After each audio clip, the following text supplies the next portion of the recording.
우리가 2025년 시작하면서 하나님을 향하여 살겠다고 다짐하고 또 신실하게 살고 싶다고 또 주님께 기도하고 있는데요.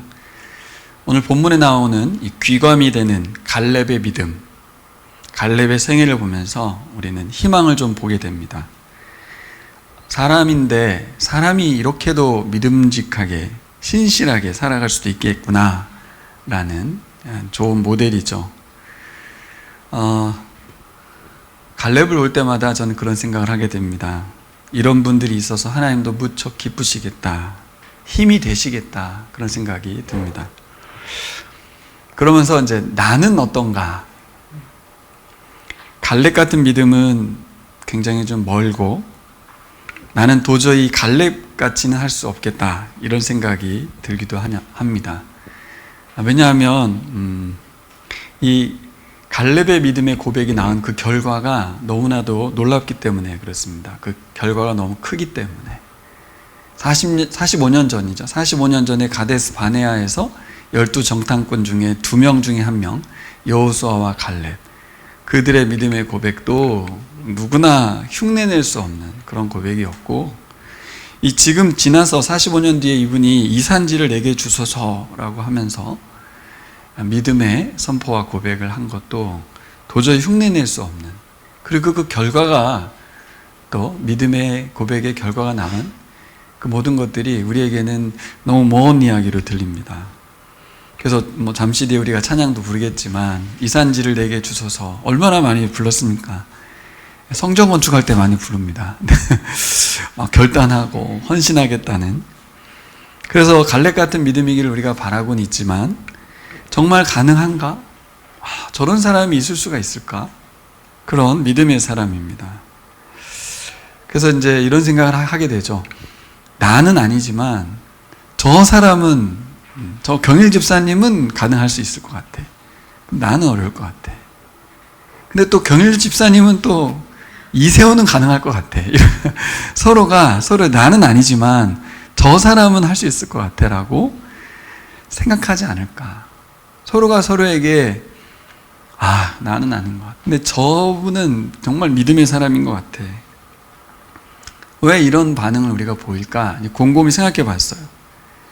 왜 우리가 갈렙을 보면서 소망을 보기도 하고 하나님의 기쁨을 보기도 하고 우리도 흐뭇하고, 근데 이제 나에게 적용할 때는 이게 쉬운 일도 아니고 저 사람은 가능할 것 같은 데는 아닐 것 같고, 왜 이런 반응이 있을까? 왜 그럴까? 우리의 눈이 나를 보기 때문에, 그리고 갈렙을 보기 때문에 그런 것 같습니다. 정작 그 믿음의 사람을 만들어내신 하나님을 보지 못하는 거예요. 사람만 보는 거죠. 사람만 계속.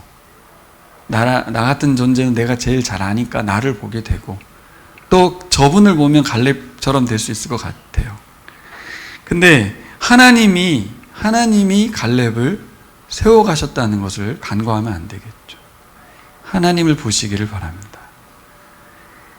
적용하면 하나님이 우리를 갈렙과 같은 신실한 믿음의 사람으로 세워가시는 줄 믿습니다. 네, 아멘 해주셔서 감사합니다. 그러니까 오늘 설교에서 우리가 확실히 주목해 봐야 할 것은 하나님이십니다. 갈렙이 아니고, 갈렙 이야기인데 하나님 이야기입니다. 우리 이야기인 것 같지만 하나님의 이야기입니다. 우리 교회의 이야기인 것 같지만 하나님 나라 이야기인 줄 믿습니다. 그 시각을 가질 때 우리는 정말 소망이, 그리고 우리 안에 가슴 뜨거운 마음이 생기는 줄 믿습니다. 우리가 뭘 할 수 있겠습니까? 라는 말을 입버릇처럼 하면서도 우리가 하고 있는 거죠. 그러니까 좌절하고 낙망하고 실망하고 비교하고 그렇게 되는 것 같습니다. 여호수아가 이 여호수아를 썼다고 봐야 되지 않겠습니까? 물론 직접 기록하진 않았겠죠. 남기고 후대에 기록했을 텐데, 여호수아가 갈렙 이야기를 통해서 뭘 말하고 싶은가? 이게 이제 묵상의 포인트 아니겠어요? 여호수아가 왜 갈렙 이야기를 이렇게 기록했을까? 이런 방식으로 기록했을까 할 때, 갈렙 이야기를 통해서 이제 이스라엘 백성 모두가 갈렙과 같은 신실한 사람으로 세워지기를 바라는 거잖아요. 그렇죠? 그리고 하나님께서 갈렙을 세우신 것처럼 당신들도 그렇게 갈렙과 같은 믿음의 사람을 세우실 것이라고 하는 그 소망을 보여주는 것인 줄 믿습니다. 결국 우리가 이제 성경 읽으면서 이렇게 살아야겠다 결단하고 본받아야겠다 이게 아닌 거죠. 하나님께서 갈렙이라는 사람을 어떻게 세워가셨는지를 보면서 하나님께서 우리도 이렇게 세워가실 것이라고 하는 그 믿음을 갖게 되는 것입니다. 그래서 저는 갈렙이라는 사람이 워낙 특별한 존재라서 이렇게 된 거다 이거 아니라는 거죠. 하나님은 이 사람들, 평범한 사람들을 신실한 사람으로 만들어 가시는 줄 믿습니다. 그러니까 우리도, 나도 나 스스로 나를 믿기 힘들어요. 내가 충직한 사람이라고 생각하기 좀 어려워요. 뭘 하다 보면 피그르르 하는 사람이고, 초지일관이 좀 어려운 사람이고, 약속을 지키는 데 있어도 워낙 약한 사람인데, 하나님을 향하여 살아가고 하나님을 향한 신실한 사람이 되고 싶은 우리의 열망보다 하나님의 계획하심과 하나님의 일하심이 더 크다는 것을 우리가 기억했으면 좋겠습니다. 그러면서도 우리가 살펴야 할 것은 갈렙이 그런 하나님이 일하시는 것에 반해서 그가 어떤 선택을 계속 해왔는지도 봐야겠죠. 하나님 우리를 신실한 사람으로 세워가려고 계속 하시는데 어쨌든 접점이 있어야 될 거 아니에요. 그렇죠? 우리는 갈렙이 선택한 신앙을 보면서 우리도 고비고비마다 선택을 해야 될 텐데 갈렙의 선택을 보면서 우리도 본받았으면 좋겠습니다. 이럴 때 무엇을 선택해야 되고 누구를 선택해야 될지. 저는 개인적으로 갈렙은 자기 자신이 영웅이 되려 하지 않았다고 생각합니다. 하지만 후대의 그를 믿음의 영웅으로 인정해주고 있습니다. 근데 세상은 훌륭한 사람 되라고 하거든요. 교회에서도 믿음의 사람이 되라고 말을 하고 있거든요. 영웅이 되려 하기보다는 아주 작은 부분에서 진짜 지극히 작은 일에 충성스러운 삶을 살아가는 것이 하나님이 말씀하신 신실한 사람이 되어가는 길인 것 같아요. 우리가 의도적으로 어떤 위대한 인물이 되려고 하는 마음은 없지만 세상을 살아가기 때문에 사실 그렇게 되거든요. 남보다 더 뛰어나고 싶고 주목받고 싶고 인정받고 싶고 자기를 증명하고 싶은 게 사람이라서. 근데 갈렙을 보면 그렇진 않아요. 근데 정말 중요한 순간마다 영웅처럼 나타나서 믿음의 선포를 했고 실제 그런 삶을 살아냈거든요. 여러분 오늘 본문은 단순하지가 않은 게 이 본문의 선택이 사사기 1장과 연결되어 있는 거 아시죠? 사사기 1장에 헤브론 산지로 올라갈 때 누가 먼저 올라갈 것이냐? 유다 지파가 올라갈 것이다. 그때 나서는 사람, 저 산지를 진군해서 승리하는 자에게 내 딸을 주겠다 할 때 온니엘이 나서거든요. 그럼 그 딸은 누구냐? 갈렙의 딸 악사를 말하거든요. 그러니까 장인이 된 거지만 어쨌든 갈렙의 믿음의 선포가 그의 가문과 연결되어 있고 그 지파와도 연결되어 있어요. 의도하진 않았다고 저는 생각을 합니다. 하지만 믿음으로 순종하는 건 의도적이에요. 오늘 우리의 신앙생활이 어떨 때 보면 굉장히 수동적인 것 같지만 어떨 때 보면 굉장히 능동적이거든요. 갈렙을 보면 굉장히 능동적인데 수동적 능동성 아시죠? 수동적인 것 같은데 능동적인 사람이 있습니다. 바로 갈렙이죠. 갈렙. 무엇에 대해서 수동적이에요? 하나님께 대해서, 하나님을 향하여 굉장히 수동적인 거예요. 그분의 말씀에 반응해서 철저히 순종하고 반응하는 수용적인 사람이었다면 현실에 있어서는 믿음의 길을 걸어가는 데 있어서는 상당히 능동적이었던 사람입니다. 선택을 할 때 그렇게 선택하지 않아도 됐고 그 길을 걷지 않아도 되지만 적극적으로 걸었던 사람이 갈렙입니다. 저는 설교에 앞서서 여러분들에게 이런 말씀 드리고 싶어요. 결국 우리가 살아가는 인생은 우리의 선택인데 어떤 길을 걸어갈 거냐도 우리의 선택인데 수동적 능동성으로 살아갈 것인지 아니면 내가 주도적인 부분에서 어느 정도껏 하면서 살아갈 것인지는 자신의 또 선택인 것 같아요. 근데 왜 갈렙은 능동적인 수동성을 선택했을까요? 한번 살펴봤으면 좋겠습니다. 14장 2절을 먼저 가보겠습니다. 같이 읽을까요? 주님께서 모세에게 명령하신 대로 그들은 제비를 뽑아서 9지파와 둘로 나뉜 한 지파의 반쪽에게 땅을 유산으로 나누어 주었다. 가나안 땅 분배 방법에 대한 기록이 갖는 의미를 먼저 살펴보려고 하는데요. 제비 뽑기 할 때 항아리가 2개가 있었대요. 그러면 한 항아리에는 지파 이름을 넣는 거죠. 자갈에다가 이름을 써가지고. 그리고 다른 항아리에는 그 땅 이름, 지명을 써가지고 넣고 하나씩 꺼내는 거예요. 이쪽도 꺼내고. 그럼 이제 순서대로 꺼내는 대로 그 땅이 됐다는 이야기거든요. 그냥 상상을 해봤는데 이 방식이 공평한가? 아무리 하나님 명령이라지만 이건 좀 너무한 거 아닌가? 이런 생각이 좀 들어요. 예? 또 다른 의문도 생겨요. 이게 하나님 뜻이 맞을까? 예. 그러니까 우리가 그냥 읽으면 하나님 뜻이고 명령했으니까 순종했나 보다 이렇게 생각할 수 있지만 과연 이게 맞는가라는 의문이 안 생기는 게 이상하지 않아요? 그냥 꺼내가지고 나오는 대로 땅을 가졌다라는 이 말. 이 말도 안 되는 말로 의사결정을 하는 이 상황. 어떻게 보면 복불복이잖아요. 그렇죠? 예, 해운권 추첨하는 것 같지 않습니까? 그래서 상상을 해봤습니다. 한번 상상해 보세요. 예, 누가 이 자갈을 꺼낸지 모르겠지만 여호수아가 꺼냈다고 보고 여호수아가 딱 꺼내가지고 어떤 지파가 딱 불렸어요. 그리고 왼쪽 항아리에서 다시 또 꺼냈어요. 그랬을 때 백성들의 반응은 어땠을까요? 그 지파들 간의 반응은 어땠을까? 환호성을 막 지르고 탄식을 막 이렇게 하고 했을까요? 어땠을까요?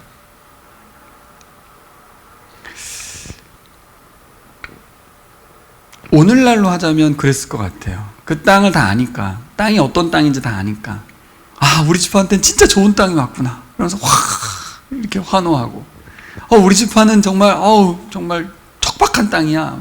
하면서 탄식하고. 그러지 않았을 것 같습니다. 그렇게 하지 않았을 것 같아요. 지파를 부르고 땅을 호명할 때마다 이스라엘 백성들은 아멘, 아멘 하면서 감사합니다, 감사합니다 하면서 반응하지 않았을까? 여기까지 인도해 주시고 약속의 땅을 점령하게 하시고 땅을 분배하신 하나님 앞에서 모든 백성들이 할 거라고는 감사밖에 없는 거죠. 아멘, 아멘. 여러분, 우리가 신앙생활하는 데 있어서 비슷한 걸 적용할 수 있을 것 같아요. 땅 분배 방식에 매몰되는 순간 하나님은 사라지고 나만 남는 거거든요. 그 땅이 어떤 땅인가 평가하는 순간 하나님은 사라지고 지파만 남는 거죠.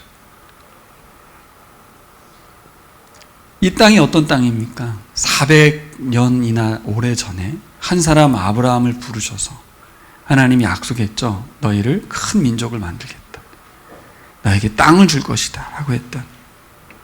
근데 그 약속의 실현이 지금 여기서 펼쳐지고 있는 거고 땅이 분배되고 있는 순간이에요. 가나안 땅을 밟는 순간에도 하나님이 이루어주신 거지만 땅이 지금 나눠지고 있는 상황에서 현재 오늘을 살고 있는 이 백성 입장에서는 엄청난 영광입니다. 실제로 그 오래된 몇백 년 된 약속이 여기서 지금 이루어지고 있는 순간을 맛보고 있는 이스라엘 백성 입장에서는 엄청난 영광이에요. 근데 제가 이제 질문하고 싶었던 게 이겁니다. 이 땅을 받기까지 이스라엘이 한 일이 뭘까? 또 이스라엘 말고 지금 여기서 땅을 분배받고 있는 그 사람들, 현재 그 땅을 직접 받고 있는 수여자들은 뭘 했을까? 약속의 땅을 주시고 약속된 민족을 이루어 드디어 이 성취의 순간에 살고 있는 이 이스라엘 백성들이 착각하면 안 되는 게 있죠. 뭐예요? 자신들은 이 땅을 분배받는 데 있어서 한 게 하나도 없다는 거예요. 하나님이 하셨다는 거죠. 하나님이 하신 일이라는 것을 잊어버리면 안 되는 거예요. 처음부터 끝까지 하나님이 하셨어요. 물론 믿음의 걸음을 내딘 건 우리들이긴 한데 요단강에 발을 디디기도 했고 여리고성을 돌기도 했고 소리도 지르기는 했으나 이 모든 말씀의 시작은 하나님이셨거든요. 하나님이 하신 일입니다. 여러분, 우리에게 주어진 믿음 있잖아요. 우리에게 생겨난 믿음. 요즘 이제 보라 캠프를 하면서 믿음이 생긴 아이들을 보고 또 우리 교회 청년들이 1년 정도 지난 뒤에 믿음이 좀 성장한 것들도 보게 되고 또 믿음이 이제 막 시작되는 믿음을 보면서 우리에게 주어진 믿음이 결코 가벼운 게 아니구나. 그리고 믿을 수 있는 걸 믿고 있는 게 아니구나. 정말 힘들고 어려운 믿음을 우리가 갖고 있구나라는 걸 느끼게 돼요. 또 우리가 형성한 이 공동체는 어떻습니까?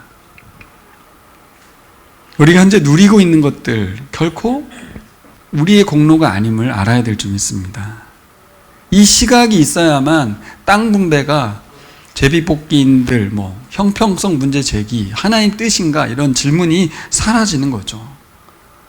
신앙생활에 있어서 우리가 꼭 기억해야 할 것은 하나님이 하신 거라는 것을 잊어버리는 순간 우리의 공로와 우리의 공헌에 대해서 인정을 받아야 되기 때문에 이 방법은 틀렸다.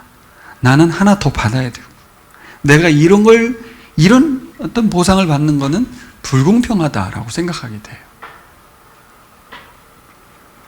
그 어느 것 하나 감사합니다. 영광입니다. 고맙습니다. 딱히 표현할 게 없을 정도로 영광스러운 상태에 지금 땅을 분배받고 있어요. 이 백성이. 그래서 이런 묵상이 이어졌습니다. 저에게 개인적으로 저에게 주신 은사와 재능 그리고 나의 가족들 그리고 내가 살아온 경험들 그리고 만난 사람들과의 만남 사건과 상황들 그 가운데서 나는 하나님께 어떤 자세를 취해야 될까? 이번에 보라 캠프를 하면서 하나님이 세상을 창조하신 순간부터 쭉 원고도 작성하고 나눔도 하다 보니까 더 묵상이 되던데요. 이 지구에 내가 태어난 것이 엄청나게 은혜구나 라는 생각을 하게 됐어요. 존재의 근원 되시고 생명의 근원 되시고 그런 말을 막 했지만 그냥 우리 유아가 태어난 것만 봐도 이 지구에 우리가 존재하게 된 것 자체가 이 생명을 유지하고 있는 것 자체가 하나님의 은혜라는 것을 잊어버리면 하나님 앞에 따지게 되는 거죠. 왜 이런 상황에서 이렇게 하시냐고. 그리고 또 생각해보면 수많은 생명의 위기가 있었어요. 죽을 뻔한. 사람마다 다 있잖아요. 우여곡절 끝에 지금 난 살아있거든요. 지금 이스라엘 백성은 우여곡절 끝에 그 땅에 와서 땅을 좀 받고 있는 거거든요.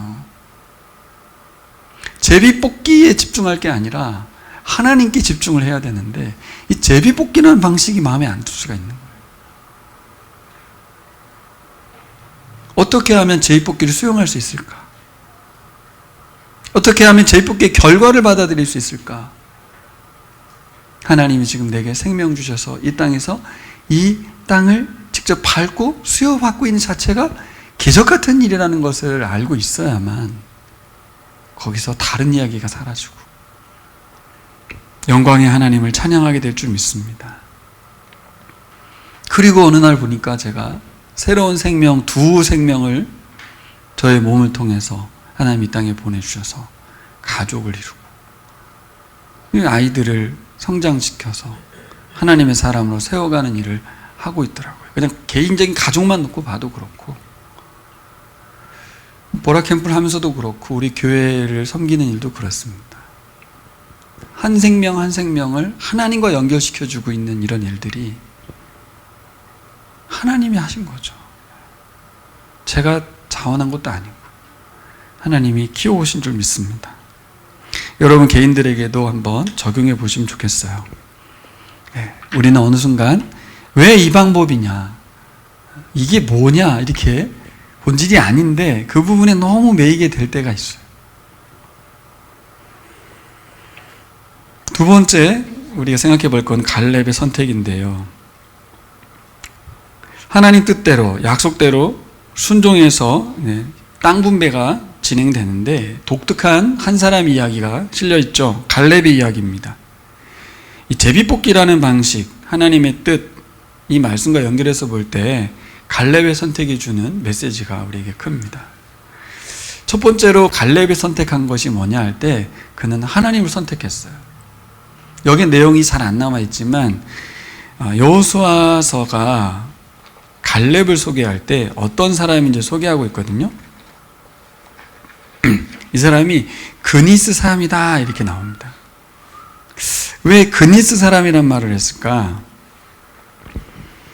창세기 36장에 가면 그니스가 어디냐면 가나안 땅 남부 지역에 에돔 족속이 사는 그 족속 가운데 하나가 그니스 족속이에요. 근데 민수기와 역대기를 보면 갈렙을 유다 지파라고 소개하거든요. 유대인이 아니에요. 이방인이에요. 이방인인데 그를 유대인으로 언급하는 거죠. 두 개가 동시에 나와요. 그러니까 종합해 보면 뭐예요? 에돔 족속이었던 그니스 사람이었던 갈렙이 유다 지파가 된 거죠. 라합이라는 여인이 예수님 족보에 이름이 올라가잖아요. 그렇죠? 기브온 족속이 이스라엘에게 항복해가지고 그렇죠? 이스라엘 민족이 되죠. 모압 여인 룻이 그렇죠?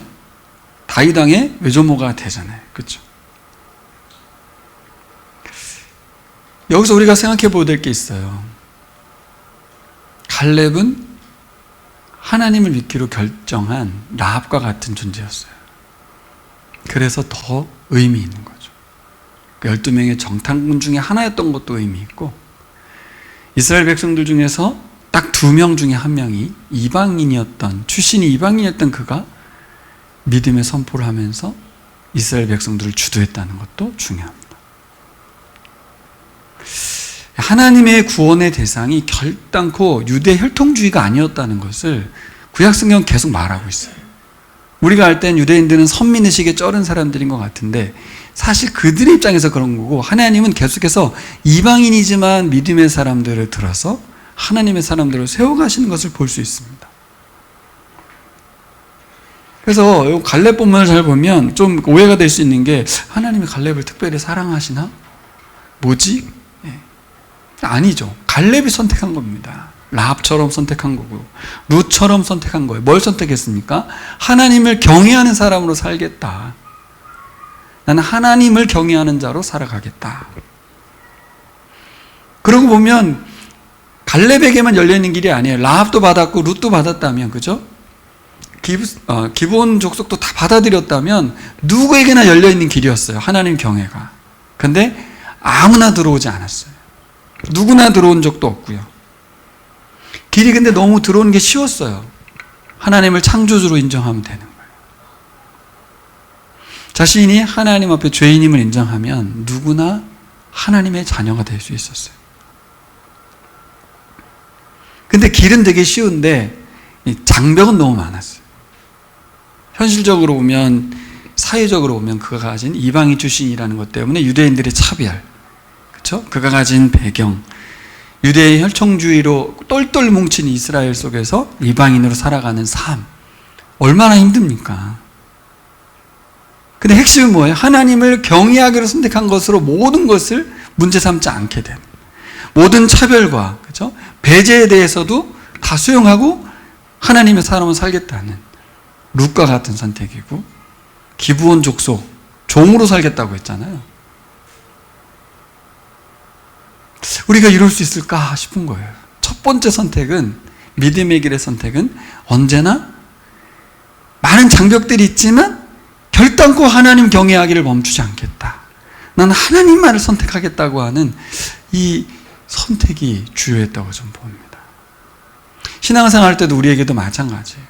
신앙을 내려놓거나 다른 길을 걷게 하는 많은 방해 요소들이 우리에게 있거든요. 그런 가운데서도 하나님을 선택할 수 있을까? 그러니까 이게 당연한 게 아니에요.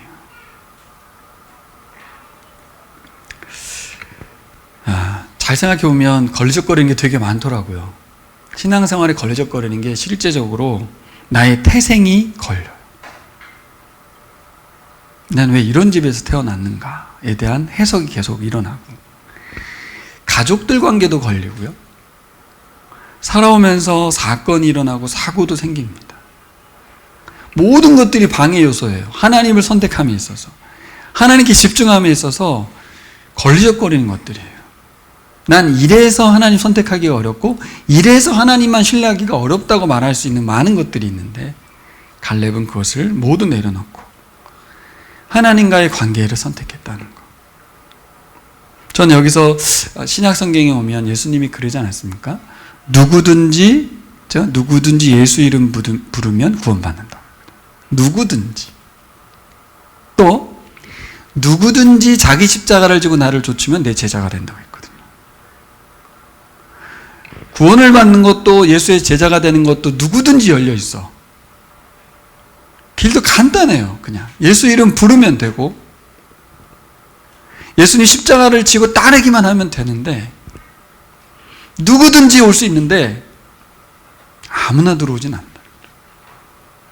그렇잖아요. 갈렙만이 그 길을 걸었어요. 이 누구든지에는 이스라엘도 포함되어 있는 겁니다. 그죠? 예수 이름을 불러야 구원받는 거예요. 그러니까 공평하죠. 혈통주의가 아니었던 거예요. 하나님을 선택하는 자, 하나님을 경외하기로 결정된 자는 하나님의 사람을 하나님 받아주시는 거죠. 저는 이 갈렙의 선택의 첫 번째 주목해야 될 부분이 이거라고 생각하고, 지금도 우리는 마찬가지인 것 같아요.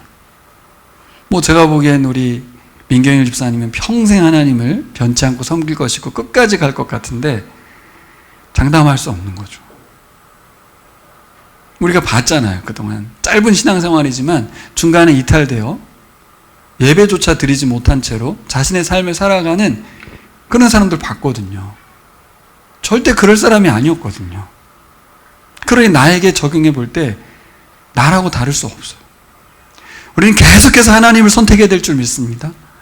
계속해서 하나님 경외하기를 멈추지 않기로 걸리적거리는 것들을 다 치워버리고 그것에 우리가 넘어지거나 무너지지 않고 하나님을 선택해야 될 줄 믿습니다. 어렵습니다. 정말 어렵습니다. 저는 갈렙이 이방 사람이었다는 걸 생각할 때 굉장한 처별과 배제가 있었을 것인데, 그가 이렇게 믿음의 길을 걸었다는 것은 각고의 노력이 아니었으면 불가능했다고 좀 봐요. 두 번째 우리가 믿음의 선택을 한 걸 보면 뭐죠? 그가 헤브론 산지를 선택하잖아요. 왜 헤브론인가? 두 가지 관점이 있습니다. 첫 번째 헤브론 선택은, 이 헤브론이라는 땅 자체가 이스라엘 역사에서 유서가 깊은 땅입니다. 이 헤브론이 바로 아브라함이 자기 아내 사레를 매장한 막벨라 굴이 있는 땅이에요. 아시죠? 가나안 땅에 손님으로 왔던 그가 하나님의 약속의 땅을 제일 처음으로 자기 돈으로 샀던, 비싼 돈 주고 샀던 그 땅이 바로 헤브론입니다. 유서가 깊은 땅이에요. 그 땅이 정복돼야 모든 게 정복된다고 할 만큼만 의미 있는 땅인 게 맞아요. 거기에 이스라엘의 조상들이 묻혀 있어요. 그 땅은 반드시 사수해야 될 땅이에요. 두 번째는 뭐예요? 헤브론이 산지라고 되어 있는데 우리나라 산지하고 다르죠. 산에 나무가 없는 돌산이잖아요. 돌산. 그러니까 농경사회로 보면 땅의 가치가 굉장히 엉망인, 경제적으로 보면 의미 없는 땅이에요. 그런데 이 땅에서 무슨 일이 벌어지나요? 나중에 다윗이 왕이 될 때 헤브론에서 왕이 됩니다. 그러니까 당시에 군사적으로 보면, 정치 행정적으로 보면 요새화된 땅이어서 가치 있는 땅이었어요. 그러니까 그 땅을 점령하는 것이 가장 중요한 상징적인 땅인 거예요. 역사적으로나 군사적으로나 왕도가 될 수 있는. 문제는 그곳에 가나안 사람들 중에 가장 키가 큰 거인 족속이 진을 치고 있었다는 거 아니겠어요? 그죠? 산세가 험해서 난공불락의 성 같은 곳이었어요. 군사적으로 점령하기 너무 어려운. 갈렙은 이 땅을 선택했다는 거죠. 갈렙은 가치를 선택한 거예요. 돈을 선택한 게 아니에요. 꼭 차지해야 될 중요한 땅인데 누구나 섣불리 나설 수 없는 땅, 그 땅을 요구했습니다. 잘 아시는 것처럼 오늘 본문에 나왔지만 갈렙에겐 지분이 있었잖아요. 하나님 45년 전에 그가 믿음의 선택을 했기 때문에 그에게 땅 선택권을 준다고 했거든요. 네가 밟는 땅은 다 네 땅이다라고 했거든요. 그래서 갈렙이 저 땅 주세요 그러면 누구도 이의를 제기할 수 없는데 오늘 6절로 보겠습니다. 6절 같이 읽겠습니다. 유다 자손이 길갈에 있는 여호수아에게 다가왔을 때에 그니스 사람 여분네 아들 갈렙이 여호수아에게 말하였다. 당신은 주님께서 나와 당신에 대하여 가데스 바네아에서 하나님의 사람 모세에게 하신 말씀을 알고 계십니다. 말이 시작이 굉장히 장엄합니다. 네, 무겁죠. 그러면서 내가 전에 이러이러한 공을 올렸고 하나님 내게 그 대가를 주신다고 약속했습니다. 여기까지 들으면 자, 절 보세요. 이 말을 우리는 다 알고 있으니까 그렇지만 이 말을 천천히 들을 때 그 듣는 이스라엘 백성들의 들리는 그 마음을 생각해 보셔야 돼요. 6절까지 말했을 때 사람들의 마음이 어때요? 그렇지. 뭐가 예상됩니까? 하나님이 내 공로에 합당하게 땅을 주시기로 약속했죠? 라는 말을 했단 말이에요. 거기까지 들을 때 사람들의 예상은 뭐예요? 좋은 땅, 비옥한 땅, 요구하겠다라는 예상이 오잖아요. 그냥 실시간으로 듣는다면 어떻습니까? 그렇죠. 우리는 내용을 다 알고 있지만 그런데 9절로 가보면 9절 그래서 모세는 그날 내가 주 나의 하나님께 충성하였으므로 너의 발로 밟은 땅이 영원히 너와 내 자손 유산이 될 것이다 라고 맹세하였습니다 라고 하면서 9절까지 들었을 때 당연히 좋은 땅 요구할 거라고 했는데 말이 바뀝니다. 10절 보세요. 이제 보십시오. 주님께서 모세에게 이 일을 말씀하신 때로부터 이스라엘 백성이 광야에서 생활하며 45해를 지내는 동안 주님께서 약속하신 대로 나를 살아남게 하셨습니다. 보십시오. 이제 나는 85살이 되었습니다. 뭔 얘기를 이렇게 할까요? 먼저 하고 싶은 말이 있는데 땅을 요구하기 전에 먼저 뭘 말하냐면 내가 지금 살아있다는 거예요. 살아서 이 땅을 밟고 있다는 거예요. 이 가나안 땅이. 전 이 마음이 느껴졌어요. 모두가 땅 얘기하고 있는 상황에서 칼렙은 하나님 이야기를 하고 있어요. 하나님이 말씀하셨어요. 그 말씀이 지금 여기서 살아 역사하고 있어요. 제가 여기 살아있습니다. 땅 밟는 것도 중요하긴 하지만 지금 중요한 건 내가 여기 살아있다는 것이고 자신이 경험한 하나님은 한 번도 그 말씀하신 것이 신실하게 지켜지지 않은 적이 없다는 거죠. 하나님은 신실하시다는 겁니다. 갈렙이 주목한 것은 하나님 말씀의 성취로 자신이 숨쉬고 있다는 거예요. 여러분도 이 부분에서 오늘 감사하고 또 하나님 앞에 섰으면 좋겠어요. 우리의 관심 뭡니까? 하나님 약속을 지켜서 내 손에 쥐어줬느냐 안 줬느냐, 내 기도에 응답을 했느냐 안 했느냐, 그래서 for something이 어떻게 됐냐 하는 거잖아요. 뭔가 나에게 주어졌느냐인데 칼렙의 관심사는 하나님이 지금 살아계시다는 거예요. 그 증거가 여기 있다는 거죠. 이것을 먼저 말하고 싶었어요. 저도 여기에 우리 교우들이 늘 간증했으면 좋겠어요. 내가 지금 살아있고 내가 이렇게 성장해 있고 내 믿음이 변치 않고 있고 하나님 나를 신실한 사람으로 만들어가고 계시다는 이 나를 하나님의 증거로 제시하는 우리 자녀들에게도 그 사람들에게도 나를 보라고, 내가 이렇게 살고 있는 게 하나님이 살아계신 증거라고 그렇게 말하는 칼렙을 보기를 소망합니다. 갈렙은 땅보다 더 소중한 걸 알아요. 하나님이 소중한 거예요. 자, 12절로 가겠습니다. 같이 읽을까요? 이제 주님께서 그날 약속하신 이 산간지방을 나에게 주십시오. 그때 당신이 들은 대로 과연 거기엔 안악 사람이 있고 그 성읍은 크고 견고합니다. 그러나 주님께서 나와 함께 하시기만 한다면 주님께서 말씀하신 대로 나는 그들을 쫓아낼 수 있습니다. 이 말을 듣는 주위 사람들의 심정이 어땠을까? 분명히 예상컨대 좋은 땅 달라고 할 줄 알았는데 또 한 분 있죠. 이 갈렙의 말을 듣는 하나님의 심정이 어땠을까?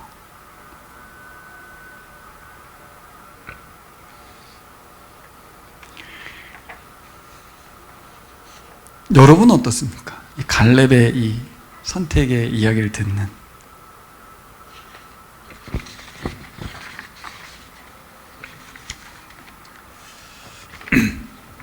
우리가 주위 사람들의 생각을 할 수 있죠. 왜 굳이 산지를, 왜 굳이 그 땅을 갈렙 가문이 그러지 않아도 되는데, 그렇죠?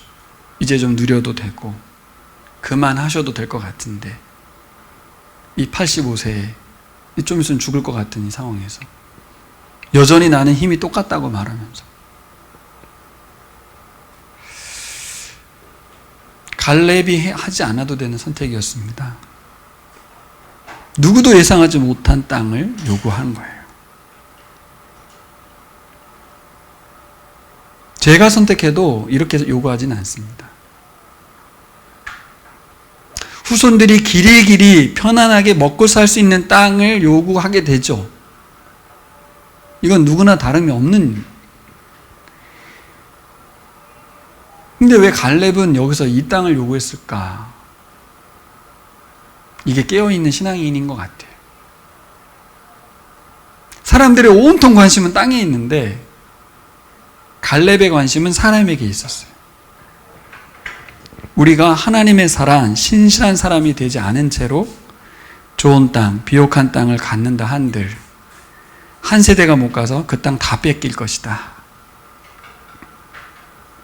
우리 부모님들은 수고하고 땀 흘려서 자손들에게 넓은 집과 재산을 물려주려고 하죠.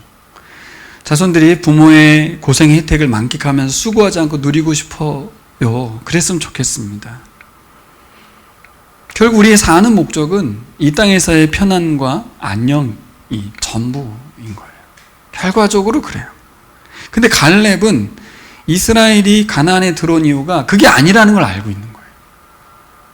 우리가 그리스도인이 된 것은 이 땅에서 편안하고 안녕을 살고 후대를 그렇게 키워내는 데 있지 않다는 걸 우리가 확인해야 될 줄 믿습니다. 갈렙은 그것을 분명히 알고 있었어요. 우리가 사는 이유가 달라요. 땅 분배가 목적이 아니었어요. 땅 분배가 끝이 아니에요. 이제 시작이에요. 어떤 시작? 이제 무슨 싸움이 시작됩니까? 가나안화될 이 사람들, 이스라엘 백성의 내부의 싸움입니다. 우리 안에 가득 차 있는 탐욕과 안락과 평안에 대한 싸움, 처절하게 싸워야 될 일이 펼쳐질 거예요. 왜 가나안 땅에 들어왔는지, 여기서 우리가 뭘 해야 하는지 이 질문을 잊어버리면 안 되는 거예요. 우리 그리스도인들 마찬가지입니다. 내가 왜 예수님 믿고 있는지, 예수님의 제자로 살아가는 이유가 무엇인지를 놓쳐버리면 우리는 공로주의라고 말할 것도 없어요. 그렇게 살아도 누가 뭐라고 하지 않아요. 분명히 포상이 약속돼 있었던 것이고 이제는 쉬어도 돼요. 아무도 뭐라고 하지 않아요. 하지만 갈렙은 그 선택을 하지 않거든요. 근데 이거는 결국 믿음의 선택이고 우리의 선택입니다. 누구도 여기에서 아무도 뭐라고 하지 않아요. 근데 왜 갈렙은 이런 선택을 할까요? 전 그래서 많은 목사님들이 설교하는 것에 반대합니다. 갈렙처럼 살아야 된다. 전 그렇게 생각하진 않아요. 전 이렇게 말하고 싶어요. 갈렙은 이렇게 살았다. 여러분들은 어떻게 살 것인지는 여러분들의 결정이다. 그렇죠. 하나님 모두가 갈렙처럼 살라고 말한 적은 없어요. 그러나 갈렙을 모델로 제시하고 있어요. 여러분, 하나님이 세우고 싶은 나라가 여호수아 1장에 기록되어 있죠. 말씀대로 기록된 율법을 통해서 주야로 묵상하며 살아가는 사람들, 그 사람들이 세워가는 하나님 나라, 거기에 믿음의 사람이 필요한 거예요. 그래서 하나님 말씀을 신뢰하는 사람, 여전히 믿음이 중요합니다. 그래서 갈렙은 더 좋은 땅을 요구하기보다는 45년 전처럼 다시 믿음의 길을 선택했어요. 제가 보기엔 우리 신앙도 마찬가지인 것 같아요. 우리는 계속해서 이쯤 하면 됐어, 이 정도 하면 우리는 이제 쉬어도 돼, 이게 아니라 믿음의 선택을 했으면 좋겠습니다.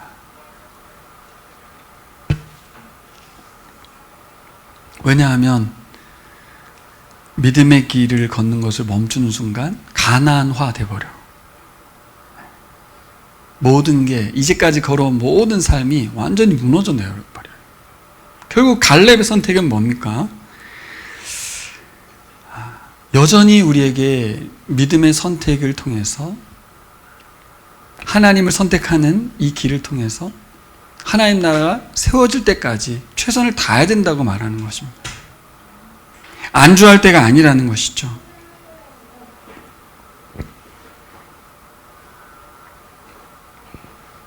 우리는 먹고 사는 것, 안전과 보호를 늘 의심하면서 살아갑니다.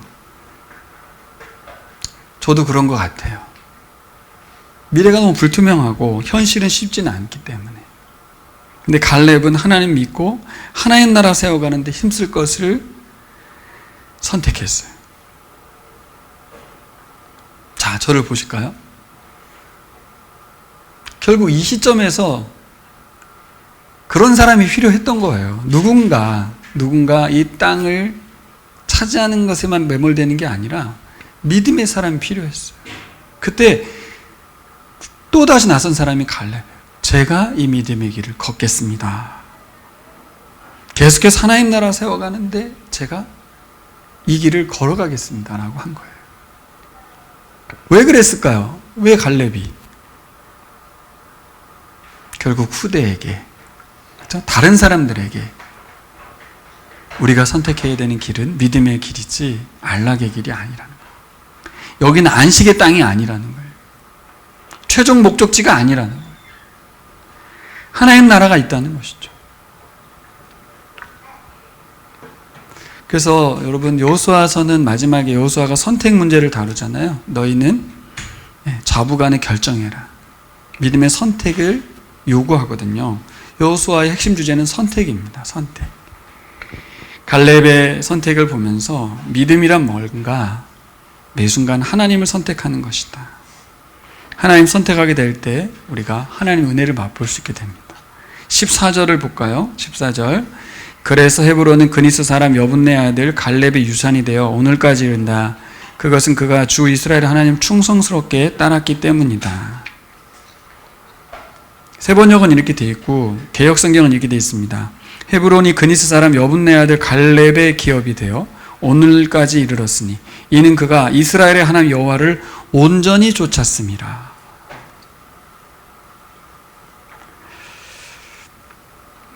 갈렙은 후손들에게 거인 자손이 남아있는 돌밖에 없는 산지를 물려주게 됩니다. 아까도 말씀드렸지만 사사기 보면 첫 장면에서 온니엘 사위가 나타나서 악사를 차지하며 헤브론 산지에 진격하는 모습을 보여주고 있어요. 척박하고 막막한 가정에 태어나 부모 잘못 만난 것 아니라는 거죠. 그거 아니라는 거예요. 믿음의 부모를 만난 거죠. 하나님의 함께 하심을 드러내면서 살아가는 삶, 이것이 우리가 선택해야 되는 삶인 줄 믿습니다. 어떻게 하면 하나님 지금 살아계심을 드러낼까? 어떻게 하면 하나님께서 지금 역사하고 계신 것을 보여주는 삶이 될까? 그 길을 선택하는 것입니다. 반대의 길은 뭡니까? 안식하고 편안한 삶을 살아가는 것입니다. 근데 어떤 삶이 더 우리에게 영광된다는 걸 우리가 잘 알죠. 하나님의 살아계심과 하나님의 일하심을 드러내는 삶입니다. 선택은 우리에게 달려 있습니다. 하나님은 우리를 그런 선택을 하는 사람으로 세워가고 싶은 줄 믿습니다. 갈라디아서 5장에 보면 성령의 열매가 나오는데 그 9가지 중에 충성이라는 열매가 나오죠. 신실함입니다. faithfulness, 믿음직한, 약속을 지키는, 변함없는, 충직한, 나하고 좀 거리가 먼 이 열매. 사람은 결코 맺기 어려운 열매. 예수님에게 있던 열매입니다. 근데 우리 안에 성령님이 들어오셔서 그 열매가 우리 안에서 맺혀지고 드러나는 줄 믿습니다. 우리도 갈렙 같은 선택을 할 수 있는 사람이 된 거예요. 예수님은 빌립보서 2장 5절에서 너희 안에 이 마음을 품으라. 곧 그리스도 예수의 마음이니. 그는 근본 하나님과 동등됨을 취할 것으로 여기지 아니하고. 이 말이 무슨 말인지. 나는 하나님의 아들이야. 너희들 다 무릎 꿇어. 라고 당당하게 자신의 위치에서 요구할 수 있는데 그렇게 하지 않았다. 그 얘기잖아요. 갈렙도 똑같았습니다. 저 땅을 주세요 하면 되는데 그 땅을 요구하지 않고 다른 땅을 요구해요. 마땅히 누려도 되는 것들입니다. 우리가 그리스도인이 되었어요. 내가 가진 돈도 있고 시간도 있어요. 참 많아요. 누가 뭐라고 하지 않아요. 하나님도 뭐라고 하지 않을 거라고 저는 생각해요. 다만 어떤 길을 걸어갈 거냐는 거 우리에게 달려있는데 왜 꼭 그 길을 가야 해? 왜 꼭 돈 많은데 그렇게 살아야 해? 왜 시간 많은데 꼭 왜 그렇게 살아? 그게 믿음의 길인 거죠. 하나님과의 관계의 깊이에 따라 그 길을 그냥 걷는 거라고 저는 생각을 해요. 여러분, 나의 충성을 통해서 한 사람이라도 더 하나님을 알게 되기를 소망합니다. 그래서 그분의 자녀됨의 자리로 옮겨오는 그런 일이 있기를 소망합니다. 갈렙이 그 일을 한 것 같아요. 다 이제 땅 받고서 이렇게 눌러 앉을 것이 예상되기 때문에 한 사람이라도 더 갈렙과 같은 믿음의 길을 걷는 자들이 나와야 이 땅에서 가나안화되지 아니하고 하나님 진짜 원하는 말씀이 통치하는 세상을 만들 거라는 그 믿음이 있었던 것 같습니다. 그 은혜가 자녀들에게 흘러갔어요. 그 뒤는 책임질 수 없어. 결국 내가 살아 숨쉬고 있는 동안만 영향력이 있는 거예요. 그 후손이 어떻게 되는 건 우리 책임은 아닌 것 같아요. 하지만 살아 숨쉬는 현재는 내 책임이에요. 내가 어떤 길을 걷느냐는 주위 사람들에게 영향을 줄 거라서, 우리 자녀들에게도 영향을 줄 거라서 우리가 살아 숨쉬는 것에 대한 감사, 하나님께 대한, 하나님 앞에 서 있다는 존재에 대한 감사, 그것으로 우리가 누려야 될 것들을 내려놓고 예수님의 제자의 길을 걸어가기를 소망합니다.